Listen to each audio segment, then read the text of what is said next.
we have been looking at words, right? We'll continue looking at it before we reach sentences. Now, we are looking at parts of language which are becoming more and more abstract, okay? Which is again underlying patterns, okay? These underlying patterns are part of our these generative apparatus, which is to say we can look at these things or we understand these things when we try to understand generative apparatus or vice versa. So, yesterday we looked at certain underlying patterns, rules which work as a template for formation of words, where we have some templates which give us lot of words, and then the more constraints are heavier, the fewer the words, okay? With clusters of 2 consonants, we have fewer words. With a cluster of 3 consonants, we have way too fewer words, that are handful of them, and with a cluster of 4 in the beginning of a word, we have none in any language whatsoever, okay? We have looked at these things. Now, we want to look at certain more processes which add grammatical meaning to words, and we want to see how they work. I have a question from yesterday. Somebody asked about syllables. The person here? No. Okay. So, I will discuss that part later. So, let me take you through more on how to make words, okay? I want to give you some examples of Hindi, okay?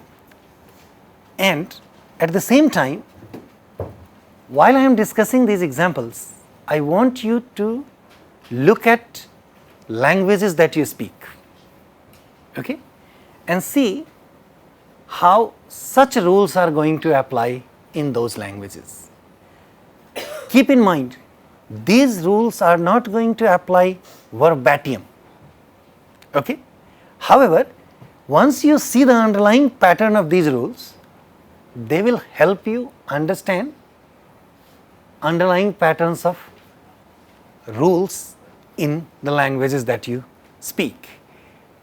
And finally, you will see how language specific rules have to say about generic rules of language, and how these rules really work in our minds, okay? So, let me show you some of these things. Now, what is this about? This is about a singular word, right, and a plural counterpart, right?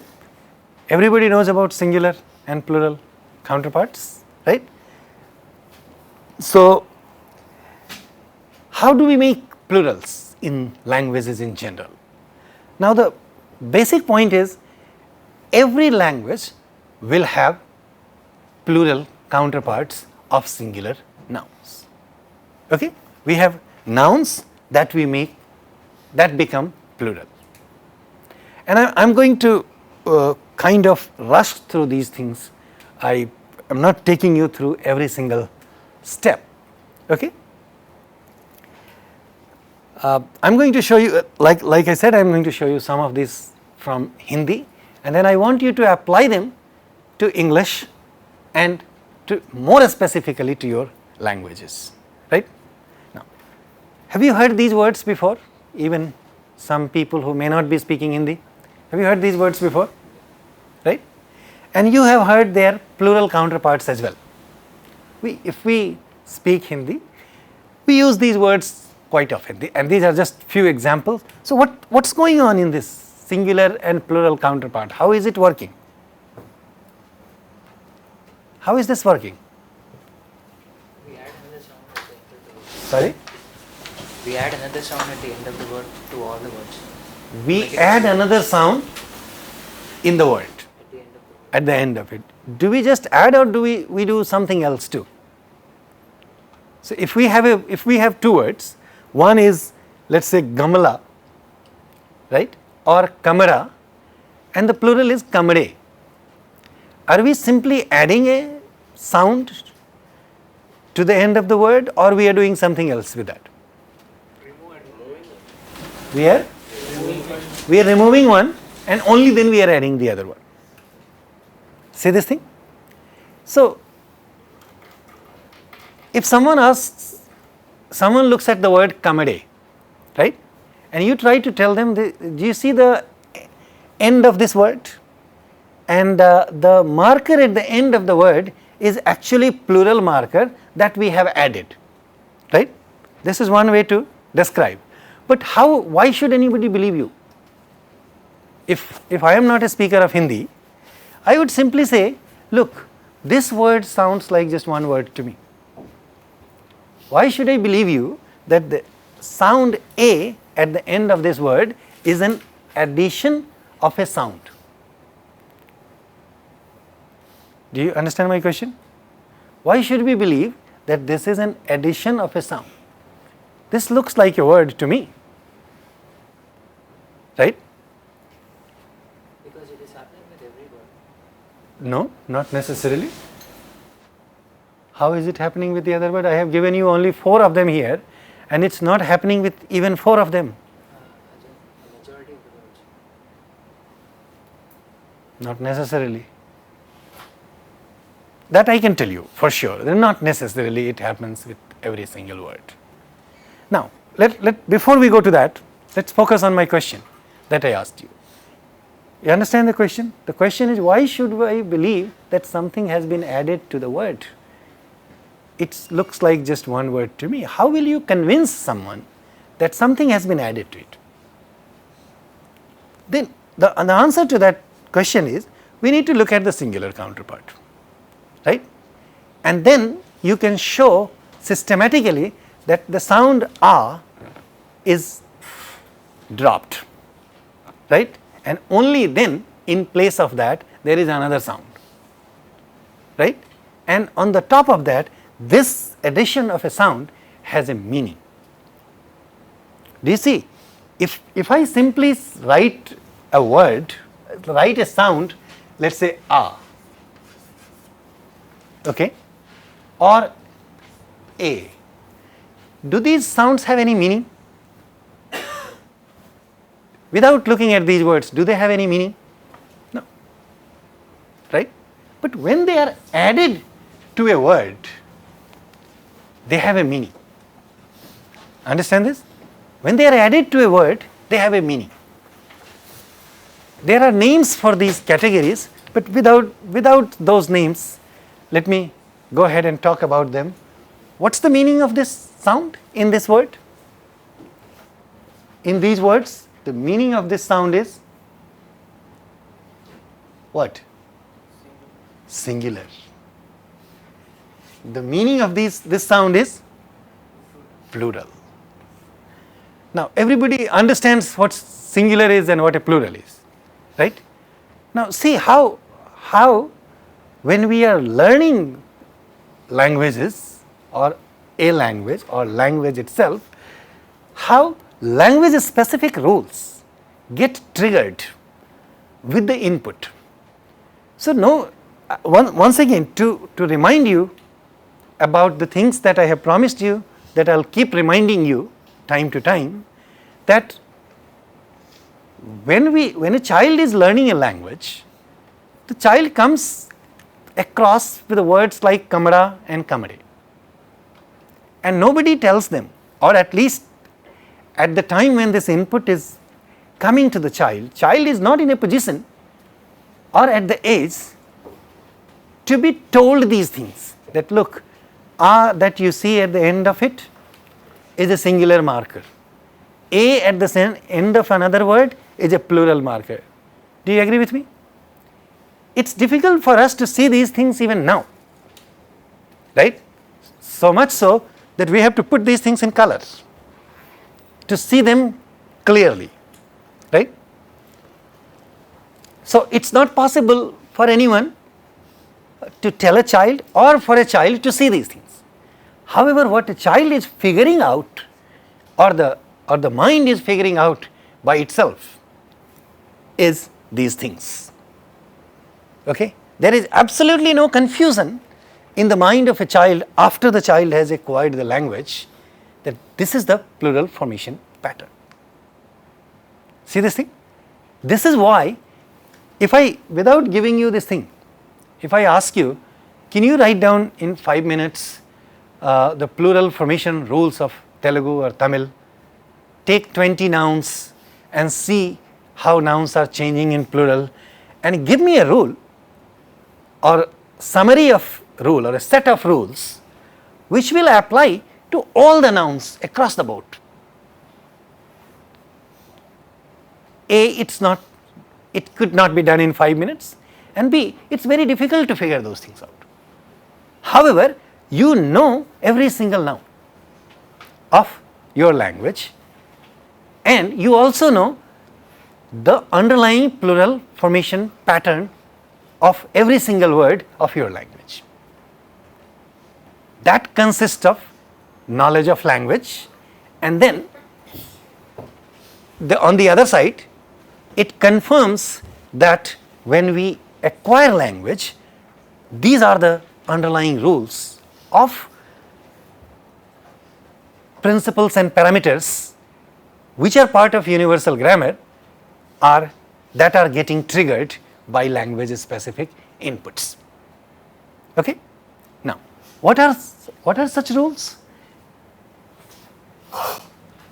Unless we look at these words, we don't even know that a particular sound may also have a meaning in a word.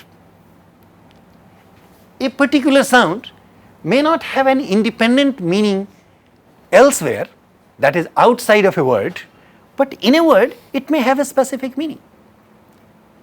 Also, and we don't stop here, also we know for sure that if this is the plural marker in English, in a language like Hindi, this is not the plural marker across the board.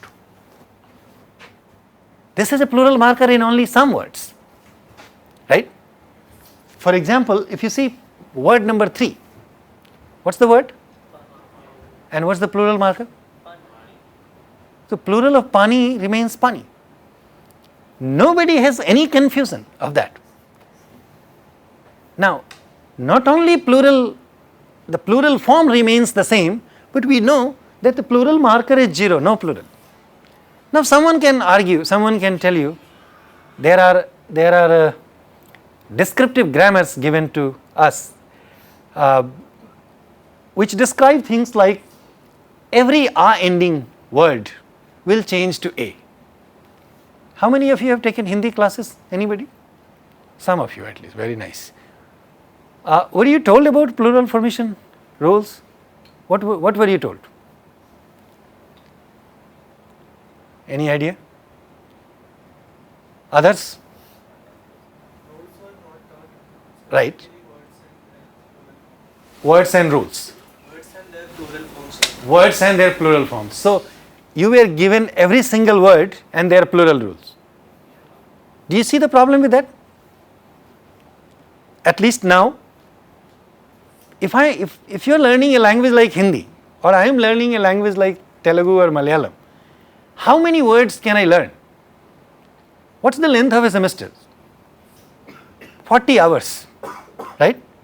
Which is, if you put it in terms of continuity, it's less than 2 days. See this thing? That we do over a period of, let's say, 13 or 14 weeks. how many words do you think I can learn if I am taking Telugu in a semester? Or for that matter, even if I take it for a year, 2 semesters, including summer. If I need to learn every single word and then its plural marker, plural form, how many words do you think I can learn? Answer clearly is not all. You can learn as many as you want every day, but definitely it's never going to be an exhaustive list. Get this? Now, what else were you told? Anybody remembers? What else were you told?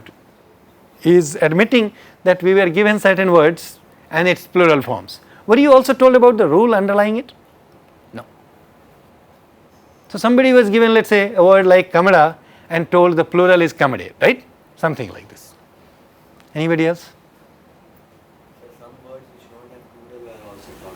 Some words which do not have plural were also taught as an exception, right? So, one of the things that I remember from such classes is there is a rule that is taught that if you see a word ending in a, it changes to a, and if they don't, then they are exceptions, right? If they don't work that way, then they are exceptions. The idea here is not to show you the problems of teaching, and the idea is also not to blame the teachers. The idea is to show you there cannot be exceptions. If language is part of generative apparatus, then there cannot be exception to rules, because we are not talking about rules which okay, let me put it this way. We are not talking about some generic rules. We are talking about the rules that already exist. Remember what I have told you about what already exists? What is it that I have told you that already exists? Which is, if in a layman's term you have to describe universal grammar, how will you describe that? Right, we know those things intrinsically, but also that's a set of rules of all the languages of the world. If it's that kind of innate rule, how could such rules generate exceptions? See my point? The strength of a rule is such that it should not be able to generate exceptions. If you are generating exceptions, then if a rule is generating exceptions, then it's a weaker rule. Okay? You will learn about this particular aspect in your respective disciplines when you move ahead. Any rule that generates lot of exceptions, any rule that has lot of patchage is called a weak rule. Okay? So, the third and fourth will be examples of exceptions, right? That these things are exceptions. But that's not true. We are calling them exceptions only when we are looking at it not very carefully. If you look at them carefully, then you see that there is absolutely no exception to rules. And the rule is the following. The rule is, first we have to look at, if we are talking about a language like Hindi, then we have to look at 2 types of its gender. You know that there are only 2 types of genders in Hindi, which is every word can only be either masculine or feminine. Now, this intuition about a word, and mind it, I am calling it intuition. This intuition about a word is innate, is inbuilt. For example, okay, I'll give you this example in a moment. Every single word in Hindi, in a language like Hindi, must have a gender, and that gender must manifest in sentence. Okay? So if I say a word like, let's say, give me any word in Hindi that you know. Aurat. It's what's the gender? Feminine gender, because that's a natural gender applies there. Hawa. So Hawa has what gender? You see that? Feminine gender. Shirt. What gender? Shirt. Kameez. Now, probably this is an unfair question to ask you. Okay. Now, my point is, a shirt is masculine in Hindi. And if we use for the same object a different word, let's say kameez. Have you heard these words? Shirt, kameez. The word kameez is feminine. Sorry? Go ahead. So salwar kameez. Not only salwar kameez, any shirt in Hindi is called kameez. Shirt is English word, right? In Hindi it's called kameez, right? Now that word is feminine. So another point to notice is there is, when we say every word must have a gender which is either masculine or feminine, we are not talking about the gender of the object. We are simply saying there is a gender associated with every word, which is arbitrary association, but it's inbuilt intuition. And this is also identification of someone being native speaker of that language. They will immediately figure it out without any training. You just give a word to a Hindi speaker or just listen to them speaking. Nobody needs to tell them that Hawa is feminine, right? Or a table, feminine or masculine. Nobody needs to tell them what it is. However, you know that there is nothing masculine about table and there is nothing feminine about Hawa, right? This is intuition. Now, based on that, if you look at the words of masculine gender, you find two types of words. One type which end with a. Okay? Only such word will change to a. Masculine words which do not end in a, like pani or ghar, they do not have their plural forms. Across the board. And this a to a rule applies only to masculine words. See my point? Applies only to masculine word, because look at this example that he gave you. What was the example? Hawa. Does this word end in a? What's the plural of this? Do we see it as kamre or gamle? We are adding this one, we are not dropping the a. We are not doing, my point is, we are not changing this word the way we are changing kamra and gamla. Clearly tells you that that's not a masculine word. See the thing? Now, if you look at these two rules, then there is absolutely no exception.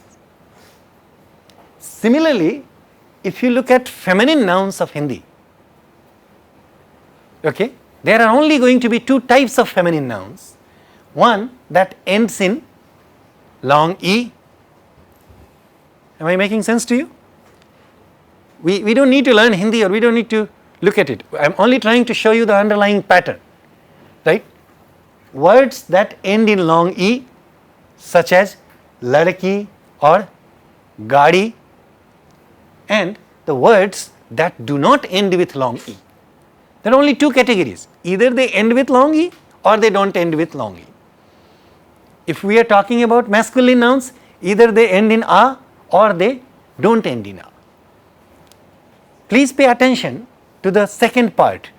We are not saying they end in a consonant or a vowel or a particular type of consonant or a particular type of vowel.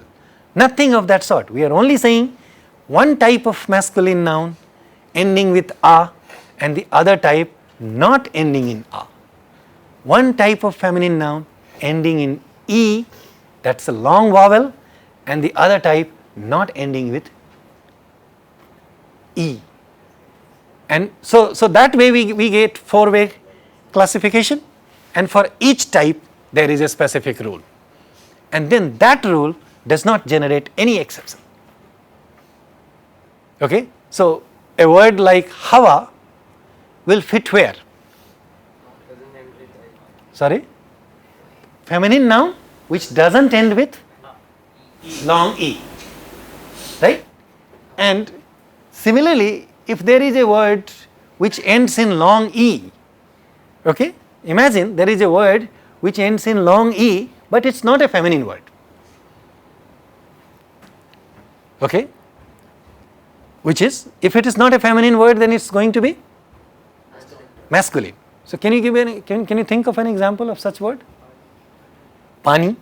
I already gave you this word pani. A word which ends in long E but doesn't have a, is not feminine, is not going to change. There is another word that I can give you. I only picked up few to make a point. You don't need to look at exhaustive list of them. Dhobi. Another very generic word, everybody must have heard this word. Dhobi means someone who washes clothes, right? Is it masculine or feminine? Masculine word. It doesn't, but it ends in long E. What do you expect? Will not change in plural form. Neither it's going to work the way feminine nouns work. Now there are only 4 types and 4 simple rules for them. If they end in A, then change to A. If they don't end in A, no change. If they end in, when we talk about feminine nouns, if they end in long E, they change in a particular way, right? And this is where I said I don't want to take you through every single step, because we don't need to learn these things. We only need to see a particular point. Now the second part of feminine noun, which is words that do not end with long E, they change in a particular way, right? Can you see the rationale that in this category we cannot say words that do not end in A, that do not end in long E will not change? We cannot say that, because if they don't change, then there will be no difference between masculine and feminine nouns, and that will create again confusion. Now, do you see how systematically they are classified and why they generate no exceptions and creates no confusion here? This is one particular rule which is language specific. Now, it's about Hindi. Now, I invite you to look at the underlying pattern of plural formation of your language. Okay? This is, I'm giving you this thing as an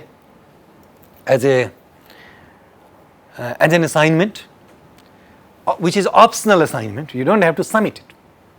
Okay? But I promise you, usually people will not tell you what's going to be on the exams. Do people tell you what's going to be on the exam? On record, on camera, I am telling you, this question will be on one of the exams. Okay? So please work on that. If you need my help, I am ready to work with you. But for that you need to bring me examples. Please look at the underlying pattern of plural formation, and the only thing that I am not telling you is it's going to be on the coming exam, but on one of them this question is going to be there. Okay? So see how categorically I have shown you the rules.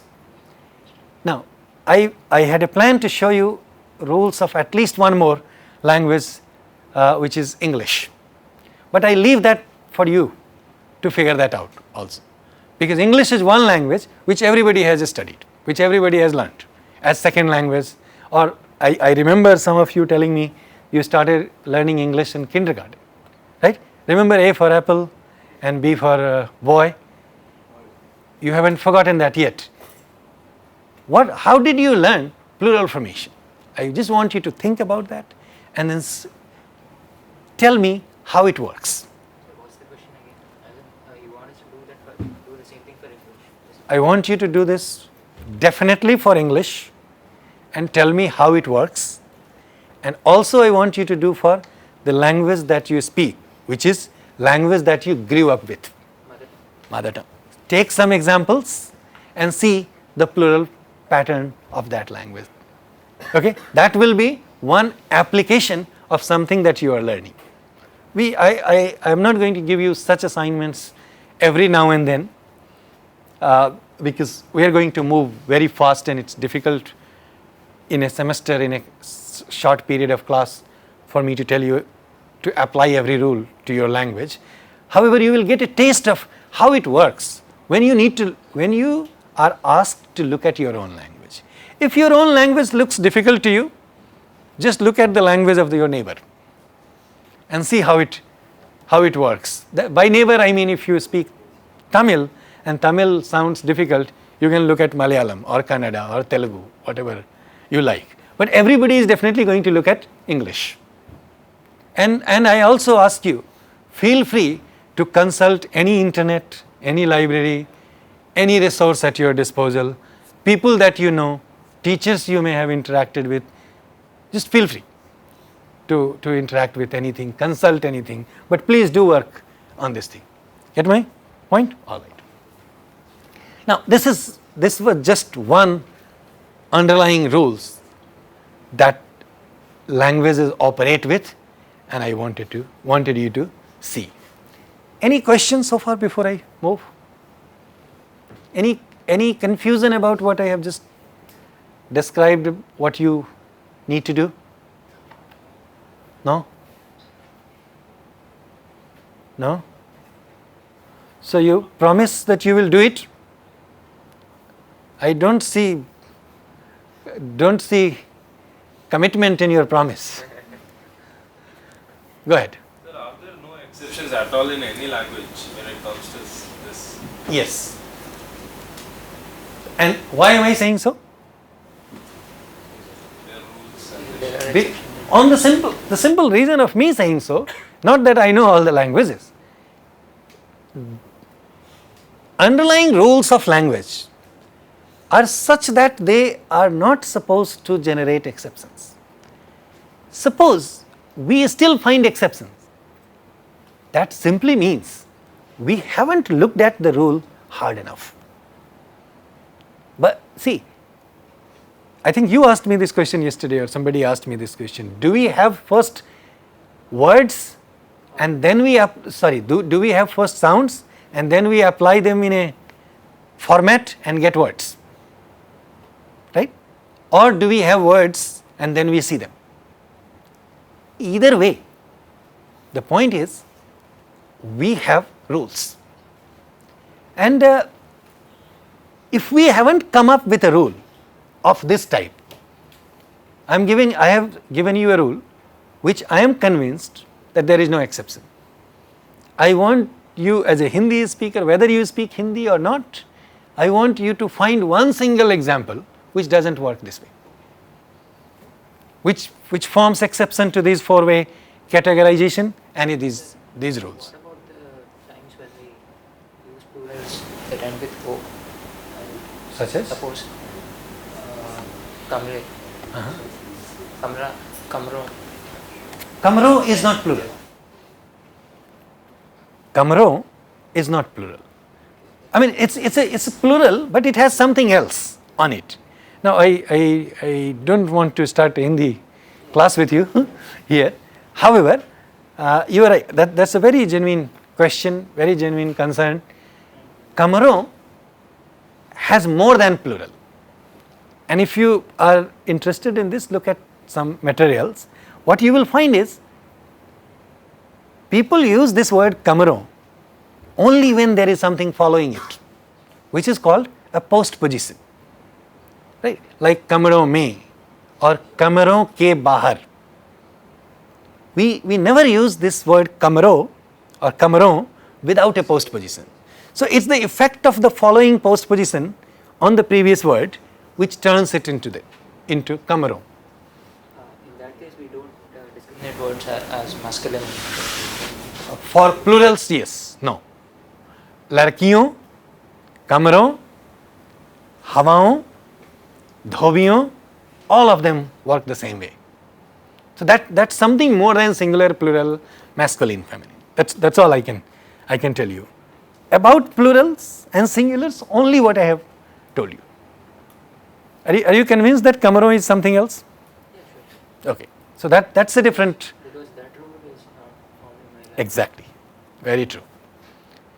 And I am convinced that you can see patterns very well, at least. And I am trying to show you patterns which are easy to see. Right? All right. Anything else? Sir, if language was natural, how come Hindi has got this issue of the nouns changing with the postposition, whereas other languages don't have? Probably many would do. Many languages would work that way, not all. So what is important here is languages will have two-way categorization, let's say singular and plural. This is part of universal set of principles. So all languages will have. Singular and plural. Okay. However, language. What was the other part of your question? How come Hindi? How come some like Hindi has got this postposition? Postposition and its effect. But then English doesn't. English won't. Right. Many languages. So when we say on table, there is no change on the word table. Whereas if we say on table or on tables, when you say on the table, you don't see any change in singular. What's in Hindi phrase on the table? No. On the table, singular. Table per. Table per. And when we say on the tables, tablon per, same thing is added that you were trying to add to what? Kamaron or gharon or ladkon or ladkiyon. Now coming back to your question, this effect is restricted only to Hindi. You are right. This is not in English. Now this is exact example of what we say parameters. That some rules are parametric in nature, where they will apply only to some languages and will not apply to others. This is what becomes responsible for differences in languages.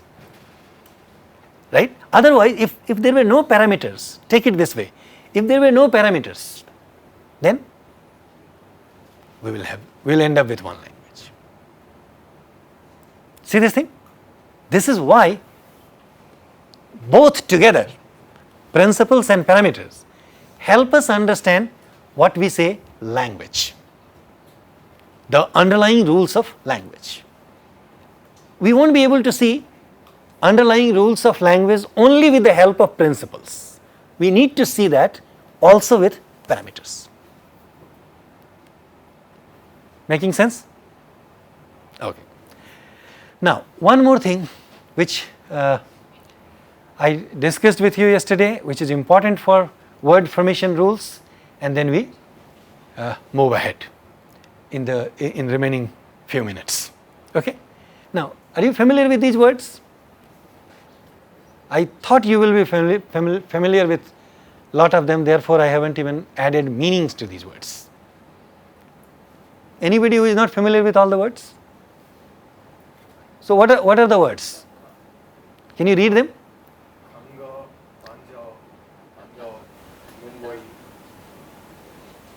No, there are two of them. After Panja, the first one is Anda, Andha and Mumbai. Right? Have you heard Mumbai?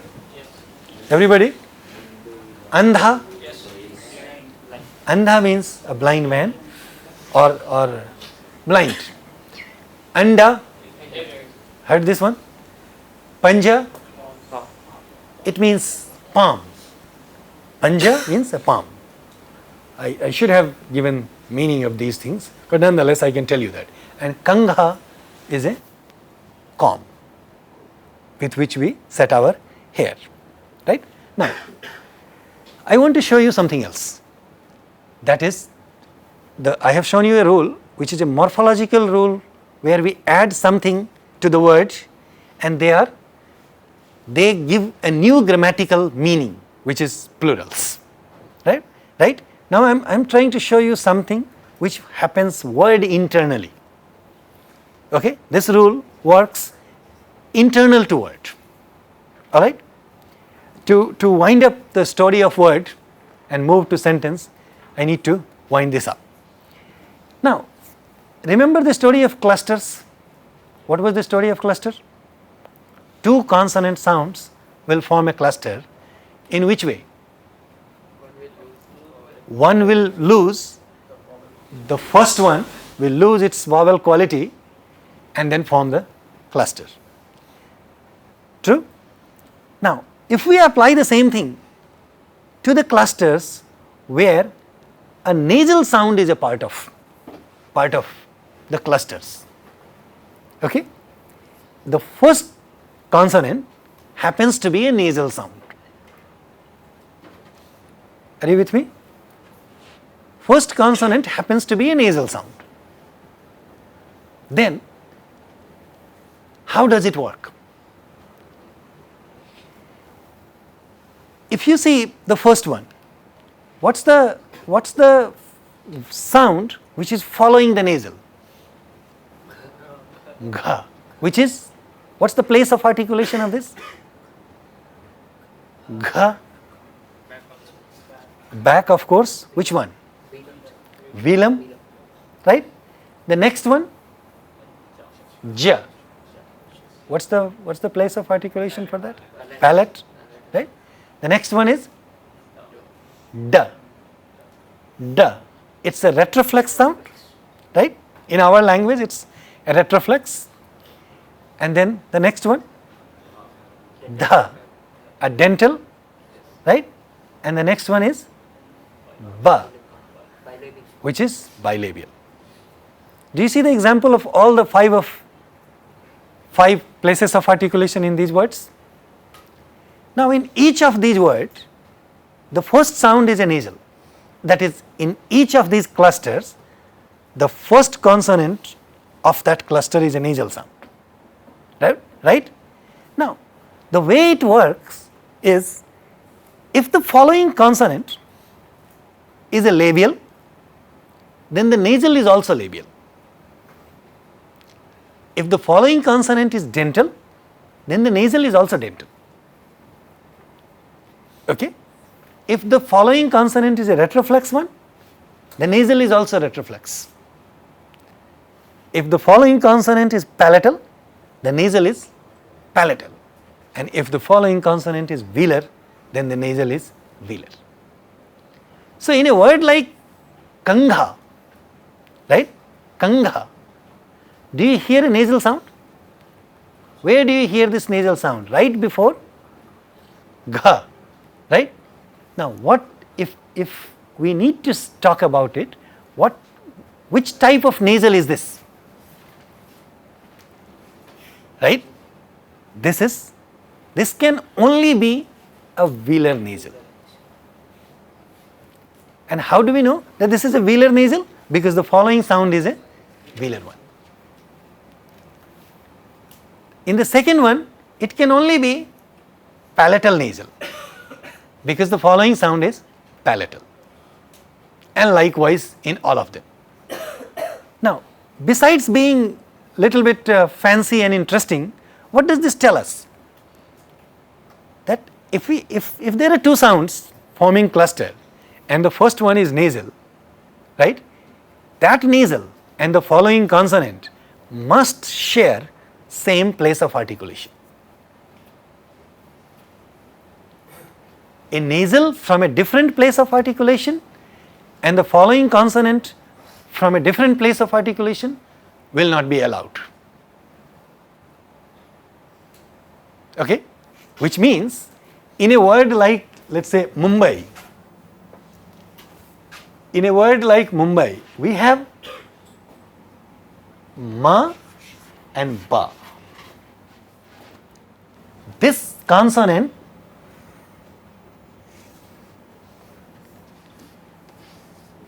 is a nasal and it must only be bilabial nasal.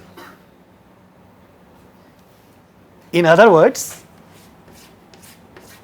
a dental nasal na and ba, this is not going to be a warranted sequence in a word. Okay? This is not going to be a warranted sequence in a word. Are you with me? Do you follow this thing? Then the nasal sound must match. I'm using non-technical term. The technical term for this is assimilation. That is, these two sounds assimilate each other's quality. Because this is bilabial, this must be bilabial and not anything else. Therefore, not warranted. See this thing?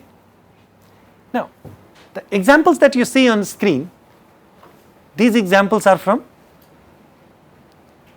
which language? Hindi, right? However, this rule is not specific to Hindi. What's the rule? The rule is, when we talk about a nasal sound and its following consonant, they must come from same place of articulation, right? This rule is not specific to Hindi alone. All right? Now, I can give you some examples from English, right? If I give you a word, I want you to write that word. Let's say the word is possible. Okay? Possible and patient. Only two words, right? I want you to negate this. What's the negative of these two words? Impossible and impatient. Right? Did you write both? Right next to each other. Now, one more example. Consistent. Consistent. Must have heard this word before. Consistent. English word. The negative is? I want to hear the word. Now, how do you write that? Let me first go to the writing. How do you write that? You can only tell me the first part. I-N. Do you write I-M? Why not? In the previous one we just saw, it was I-M. In the following one it becomes I-N. Right? Why is this I-M in the previous one? Because the pa sound is labial. If the negative is coming before that, that must be a labial nasal, which is ma. We cannot say impossible. Okay? We cannot say that. We cannot say impatient. We have to say impatient. Rather, we can put the same thing in the following way. It's really not a point that how we say that. This is how it is said. This is how it becomes. Because if the following one is a labial, it's easier to have the previous nasal also as labial. One moment before I come to you. Now, the second example that I have given you, which type of nasal is that? You have written them as I-N, right? And then only you write something consistent, right? Now, what's this sound? The sound is ka, which is velar sound. the nasal must be a velar nasal. So it's not really inconsistent. It sounds different, or it is supposed to sound different. It is inconsistent, where the nasal is a velar nasal. See that? And you can find tons of examples in English or in other languages which is going to follow this rule. Now this was just a language internal rule. The other one that I showed you is, this was word internal. The other was applying at the word boundary. So for pleasant, why is it not unpleasant? What is that?